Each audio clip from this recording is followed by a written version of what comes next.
Live from our 7 Tasmania studios, your nightly news with Peter Murphy begins now. Good evening. For the first time, the state's helicopters will serve a different purpose, monitoring holiday hotspots from the sky. It's part of a major police blitz this Easter to ensure Tasmanians stay home and help stop the spread of COVID-19. An unprecedented task in unprecedented times. The Westpac rescue helicopters will tackle compliance from the sky. Keeping an eye on movements and seeing whether or not people are heading to coastal areas or to regions where there are shacks. The Premier today saying enough is enough. And to be frank, today the gloves come off. We are going to police this. The period of education is over. We have in front of us 5 of the most critical days. Extra officers will be on the beat in popular holiday zones across the long weekend, making sure people are staying home and doing the right thing, with particular attention to the northwest. We're very keen to keep them contained within the hospitals and not see it spread into our community, and that's what all our action is about. In Kettering, police were making sure only full-time residents were boarding the Bruny Island ferry today, while in Port Sorell, officers checked registration plates and stopped vehicles at the boat ramp, making sure only locals were using the facilities. This caravan park would usually be filling up with holidaymakers coming to the coast this Easter break, but this year it is empty. Locals say it's a strange sight. As for what's deemed essential shopping, Calling into Bunnings and picking up a tin of paint and planning to paint your spare bedroom at your shack is not essential maintenance. That is not essential maintenance. Don't play the game with us. shack owners are on notice. If you're towing a boat or a caravan, there's a fair chance that you'll get pulled over and spoken to and asked what you're doing, and if it's okay, then that's fine. If you're in a case where you should be at home, then people will be turned around and sent home. If you go to a shack and you shouldn't be there and you don't have a reasonable excuse to be there, and you get a knock on the door, you will be asked to leave and go back to your primary residence. If you don't leave, then you can be arrested. For those who flout the rules, they risk a $16,800 fine or up to 6 months jail. Letitia Wallace, 7 Tasmania News. Tasmania's peak medical body has called for hard lockdowns in the northwest as the virus spreads through the region's main hospitals. The coronavirus outbreak has struck more staff and patients, with experts trying desperately to stop the disease escaping into the community.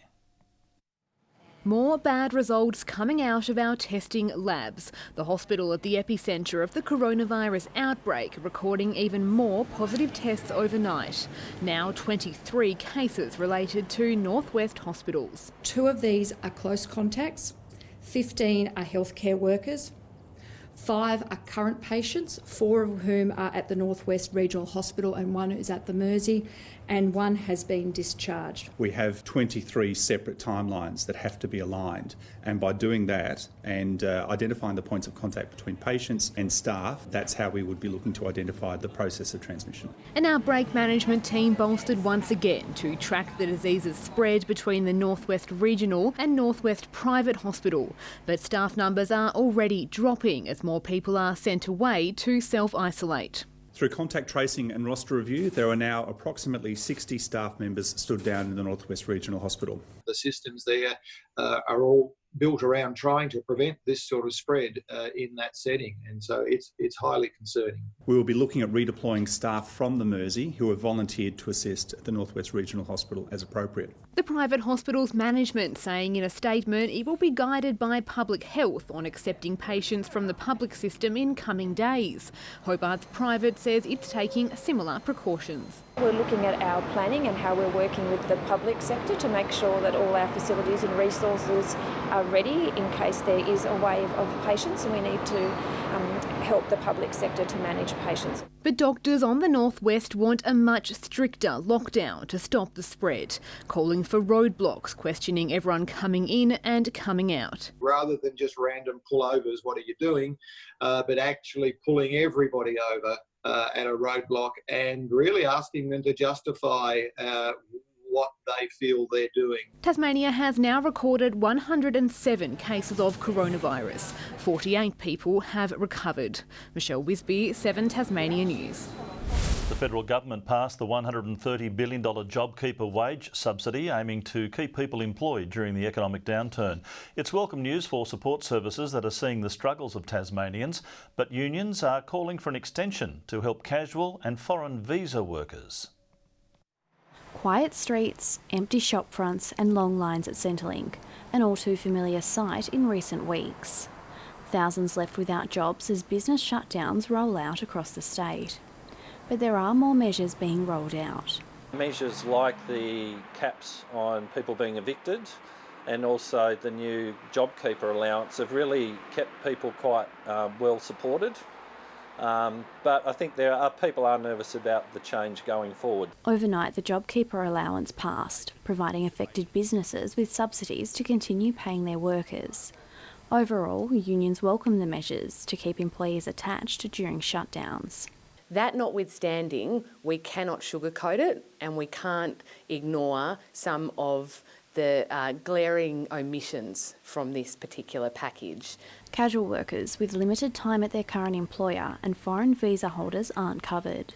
It's not a visa worker's fault or a casual worker's fault that they had less than 12 months with their employer and that they've lost work because of a global pandemic. Another gap, the payments won't flow to businesses until May.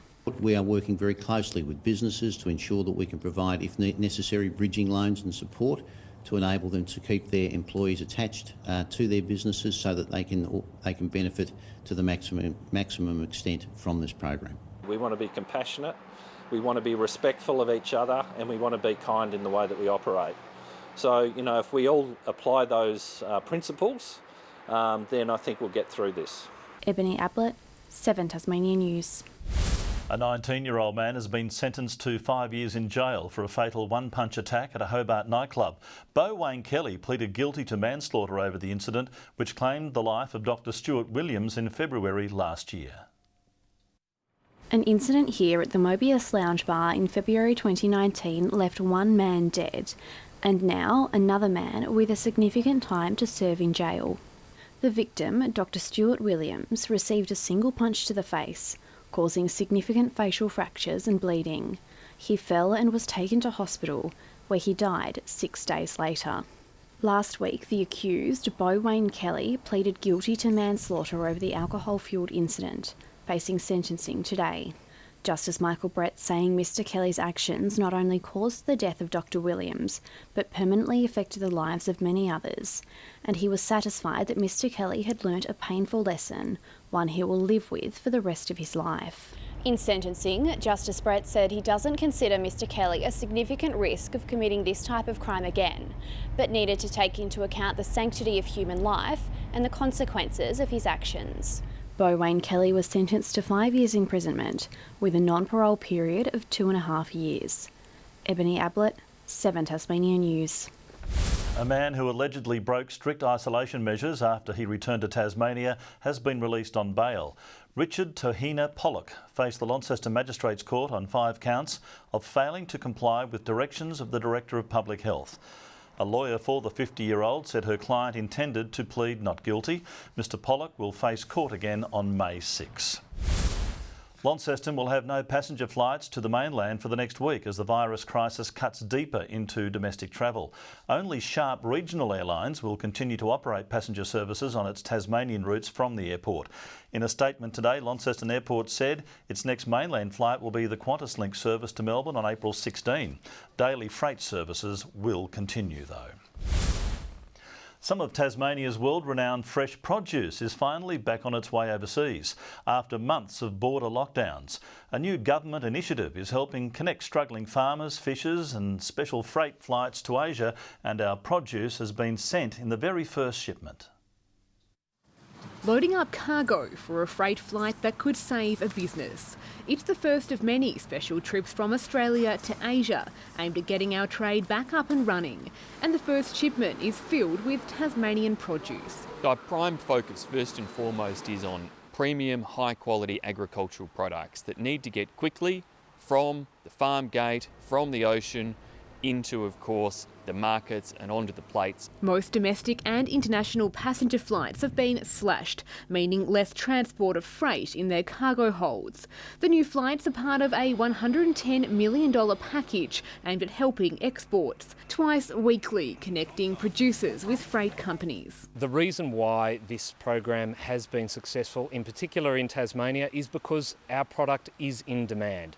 And being able to help exporters get their goods to market first means that people will continue to pay the premium. Much of this first load heading to Taiwan is tassel salmon. CEO Mark Ryan saying in a statement it means farmers and fishers can confidently operate their essential services during these uncertain times. Part of the impact has been the fact that with the collapse in global aviation, they just can't physically get their goods to market. Tasmania is highly reliant on trade exports. We heard loud and clear that Tasmanian businesses in the fisheries sector, in other horticultural sectors, needed this help. The plan is expected to save around 1,500 jobs across Australia. Michelle Wisby, 7 Tasmania News. Tasmanians are preparing for a very different Easter long weekend as social distancing prevents large family gatherings. But modern technology is being heralded as a means to stay in contact with loved ones during the period. Every Easter, Jeff Page and his family travel to Melbourne to spend valuable time with his gravely ill sister Catherine, not this year. But that's all changed a little bit over the last month and she's now pretty much in isolation. Battling motor neuron disease and paralysed from the head down, she is fighting against the clock to survive. But strict travel restrictions and health precautions mean Catherine won't have any interstate visitors this long weekend. She's a social butterfly and it would be especially hard for her. But the Page family is preparing for a festive gathering, albeit behind a phone screen. I think it's BYO lunch. Okay, cool. It's a similar story at one of Hobart's private hospitals. We've got iPads so they can Zoom with their families. We will help people set up their phones so they can FaceTime. A halt on visitors forcing staff to embrace technology, helping prevent our most vulnerable from feeling even more isolated. It makes a huge difference. When you're looking at patient care, the family and the social aspects of a patient's life are just as important as the care we give. But as much changes over Easter, many traditions remain the same. Always have fish on Good Friday. The line outside Launceston's Kiama Seafood stretching more than 20 metres down the road. Oh, it's always nice and fresh here. We get our pinkling from here for Easter and yeah, it's always yummy. As people prepare for an Easter feast to feed the least. Garth Burley, 7 Tasmania News. Good evening. Hobart reached a high of 20 today, 18 across Burnie and Devonport Launceston 19. 19 right across Smithton, St Helens, Ouse and Strahan, Grove 20 and 17 at Low Head. On the close-up, a small amount of low-level cloud is seen over Tasmania. Further out, a middle-level trough is over New South Wales and Victoria, while a frontal cloud band lies over the southwest of WA. Tomorrow, a cold front approaches Tasmania, while troughs remain over inland eastern Australia. North to northwesterly winds tomorrow, 15 to 25 knots, swells up to 4 metres in the west and south and below 1 metre in the north. A gale warning is current for southwestern coastal waters from southeast Cape to Low Rocky Point for northwesterly winds, and a strong wind warning for all remaining waters, including all southeast inshore waters and the southwest lakes. Tomorrow's forecast now: Hobart windy with late showers, Huonville 21, 23 at Campania. In the north, Launceston 21, Devonport and Georgetown 19, windy with showers. Burnie and Wynyard tomorrow, showers increasing, Strahan 19. St Helens late showers and 21 across Swansea and Port Arthur. Looking ahead to the 3-day forecast: Saturday, showers mostly clearing from the central north. Sunday, showers about the west and far south. And Monday, showers extending throughout during the morning. Capital cities 36 and mostly sunny in Perth tomorrow. A few showers in Sydney and Melbourne, partly cloudy and 23. And currently Hobart 14, Launceston and Devonport 13 and clear. That's all for weather tonight, Murph. Thanks very much, Jackie. I'll be back later with updates. Thanks for joining us this evening. From all of us here, have a happy Easter, safely at home. Good night.